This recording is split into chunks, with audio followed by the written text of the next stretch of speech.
Deep underground in an undisclosed location, this is Tread Comics presents HEMAN and the Masters of the Universe. HEMAN and the Masters of the Universe is an American animated television series produced by Filmation, based on the Mattel toy line Masters of the Universe. The show, often referred to simply as He-Man, was one of the most popular cartoon shows of the 1980s. He-Man and the Masters of the Universe made its television debut in September of 1983 and ran until 1985, consisting of 2 seasons of 65 episodes each. Reruns continued to air in syndication until 1988, at which point USA Network bought the rights to the series. USA aired He-Man and the Masters of the Universe until September of 1990.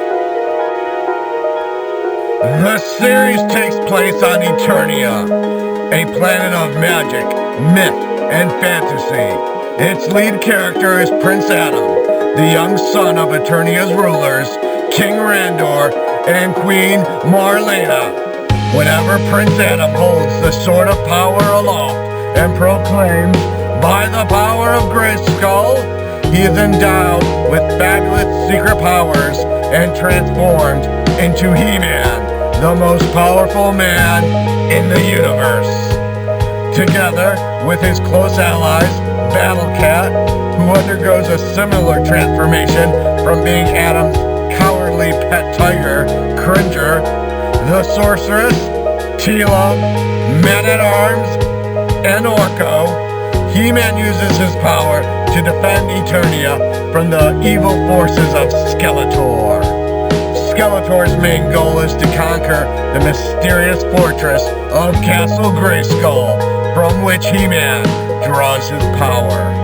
If successful, Skeletor would have enough power to rule all of Eternia and possibly the entire universe. The Mattel Company released the original He-Man action figures in 1982. The franchise backstory was developed by the Filmation Animation Studios. On December 1st of 1982, Michael Halpern wrote a series Bible.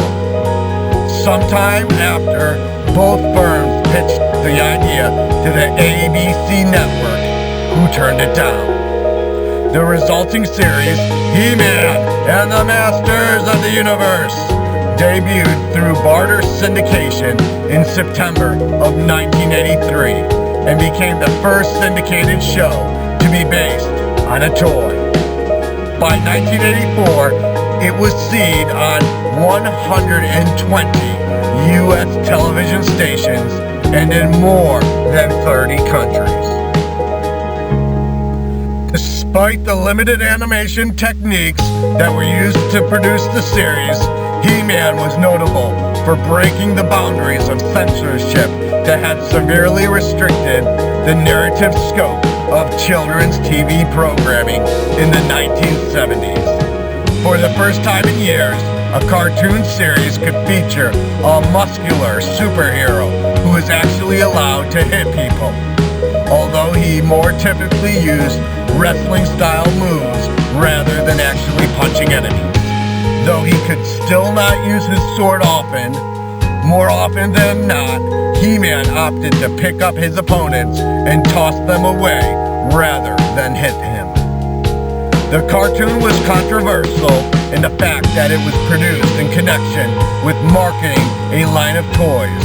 Advertising to children was itself controversial during this period. In the United Kingdom, advertising regulations forbid commercials for He-Man toys to accompany the program itself.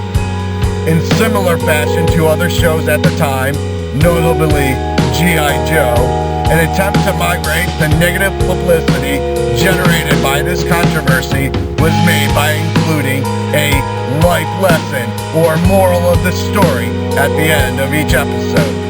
The moral was usually directly tied to the action or central theme of that episode.